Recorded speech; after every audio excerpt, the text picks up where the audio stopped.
नमस्कार दोस्तों, मेरा नाम है अंकित गुप्ता और आज की इस वीडियो में हम मध्य प्रदेश पीएससी एग्ज़ाम में पूछे जाने वाली यूनिट 10 की राष्ट्रीय प्रादेशिक संस्थाएं और संवैधानिक संस्थाओं के बारे में चर्चा करेंगे, जिसमें कि हमारी पहला संवैधानिक निकाय है निर्वाचन आयोग। तो निर्वाचन आयोग के वस्तुनिष्ठ प्रश्नों के बारे में जानेंगे। जैसा कि पहला क्वेश्चन है, राज्य निर्वाचन आयुक्त को किसकी सलाह पर उसके पद से हटाया जा सकता है? तो आपके ऑप्शन है विधि मंत्री, राज्यपाल, मुख्य निर्वाचन आयुक्त, उच्च न्यायालय का मुख्य न्यायाधीश। तो राज्य निर्वाचन आयुक्त को मुख्य निर्वाचन आयुक्त की सलाह पर पद से हटाया जा सकता है। ठीक है, सही आंसर हो जाएगा सी। निर्वाचन आयोग इनमें से किस चुनाव के लिए जिम्मेदार होता है? लोकसभा के लिए, उपराष्ट्रपति के लिए, राष्ट्रपति के लिए, ग्राम पंचायत, किसके लिए जिम्मेदार है? तो आपको चार ऑप्शन दिए गए हैं, इनमें आपको बताना किस किस के लिए जिम्मेदार है। तो सही कूट कौन सा है? 2, 3, 4, 1, 2, 3 उपरोक्त सभी के लिए, या 1, 2, 4? तो आपको बता दें कि जो निर्वाचन आयुक्त है वो ग्राम पंचायत के इलेक्शन नहीं कराता, जबकि लोकसभा, उपराष्ट्रपति और राष्ट्रपति के जो निर्वाचन है, जो इलेक्शन की प्रक्रिया है, वो निर्वाचन आयोग कराता है। तो हमारा सही आंसर हो जाएगा 1, 2, 4, यानी ऑप्शन 3 को छोड़कर। ग्राम पंचायतों के जो चुनाव हैं वो राज्य निर्वाचन आयोग द्वारा संपन्न कराए जाते हैं। तीसरा क्वेश्चन है, भारतीय संविधान में मुख्य निर्वाचन आयुक्त के लिए क्या योग्यता होनी चाहिए? तो मुख्य निर्वाचन आयुक्त के लिए क्या योग्यता होनी चाहिए? उसकी आयु 35 वर्ष होनी चाहिए और भारत का नागरिक हो, उसे न्यायालय के वकील के तौर पर 5 सालों के वकालत का अनुभव हो और एक अच्छा नागरिक हो। इनमें से कोई नहीं। तो हमारा सही आंसर हो जाएगा इनमें से कोई नहीं।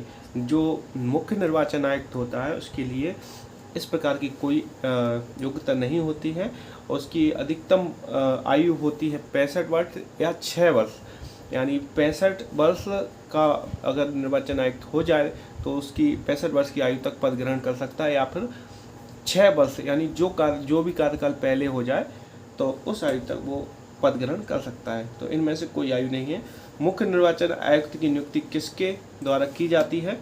तो संसद, प्रधानमंत्री, केंद्रीय विधि मंत्री और राष्ट्रपति। तो इसका सही आंसर हो जाएगा राष्ट्रपति। मुख्य निर्वाचन आयुक्त की नियुक्ति कौन करता है? राष्ट्रपति करता है। ठीक है। और भारत के प्रथम मुख्य निर्वाचन आयुक्त कौन थे? प्रथम मुख्य निर्वाचन आयुक्त थे सुकुमार सेन। ये क्वेश्चन आपको याद रखना है, इम्पोर्टेंट है। भारत के वर्तमान निर्वाचन आयुक्त हैं राजीव कुमार। कौन है? राजीव कुमार। तो वर्तमान निर्वाचन आयुक्त कौन है? राजीव कुमार है। ठीक है। वर्तमान समय में राजीव कुमार कौन से क्रमांक के, ये क्वेश्चन हटा दीजिए, पुराना है। और भारत के मुख्य निर्वाचन आयुक्तों का सही क्रम कौन सा है? आपको मुख्य निर्वाचन आयोग का सही क्रम आपको बताना है। निर्वाचक आयुक्तों का सही क्रम क्या है? तो पहला कौन हो गए? नागेंद्र सिंह, मुख्य निर्वाचक आयुक्तों का नागेंद्र सिंह। दूसरा है आर.के. त्रिवेदी। तीसरे हैं बी.एस. रमादेवी। चौथा है टी.एन. शेषन। पांचवें हैं टी.एस. कृष्णमूर्ति। तो ये जो सही क्रम है 1, 2, 3, 4, 5, आपका ऑप्शन नंबर फर्स्ट सही क्रम है।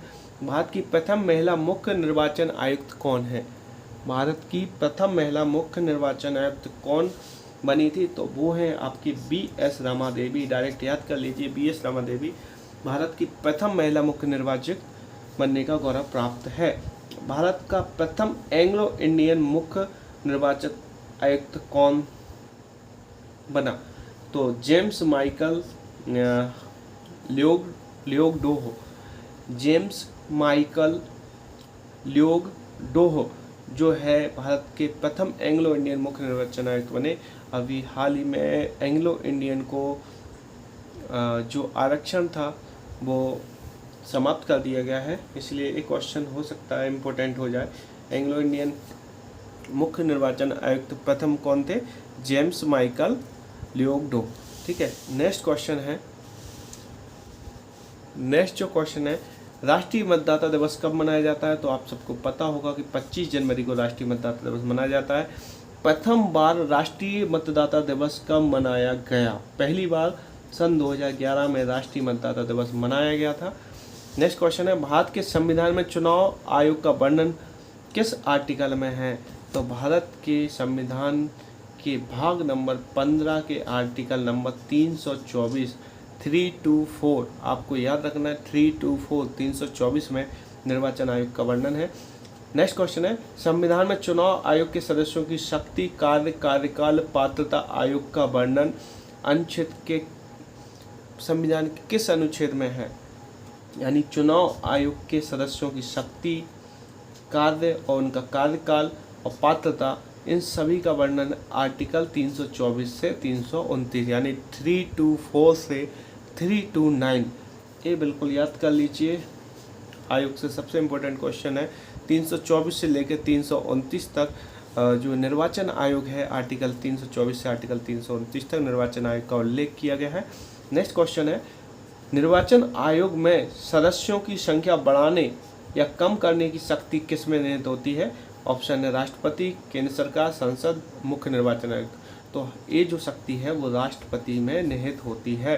राष्ट्रपति मुख्य निर्वाचन आयोग की सलाह पर मतलब उस पर संख्या घटा बढ़ा सकता है, ठीक है। इसके बाद प्रथम बार निर्वाचन आयोग, पहली बार निर्वाचन आयोग को बहुसदस्यीय किया गया। कब किया गया था? 16 अक्टूबर 1989 को। निर्वाचन आयोग पहले एकल होता था, मतलब एक ही मुख्य निर्वाचन आयुक्त, तो एक ही निर्वाचन आयुक्त होता था, लेकिन 16 अक्टूबर 1989 को निर्वाचन आयोग को बहुसदस्यीय कर दिया, यानी एक से अधिक उसमें निर्वाचन आयुक्त होंगे और उनकी जो बहुमत के आधार पर कोई भी निर्णय लेना है तो बहुमत के आधार पर निर्णय लिया जाएगा। यानी जैसे कि 3 है तो 3 में से अगर 2 किसी एक मुद्दे पर सहमत होते हैं तो वो निर्णय प्रभावी होगा। निर्वाचन आयोग के अध्यक्ष और सदस्यों का कार्यकाल कितना होता है? तो वो है 6 वर्ष या 65 वर्ष की आयु, जो भी पहले हो।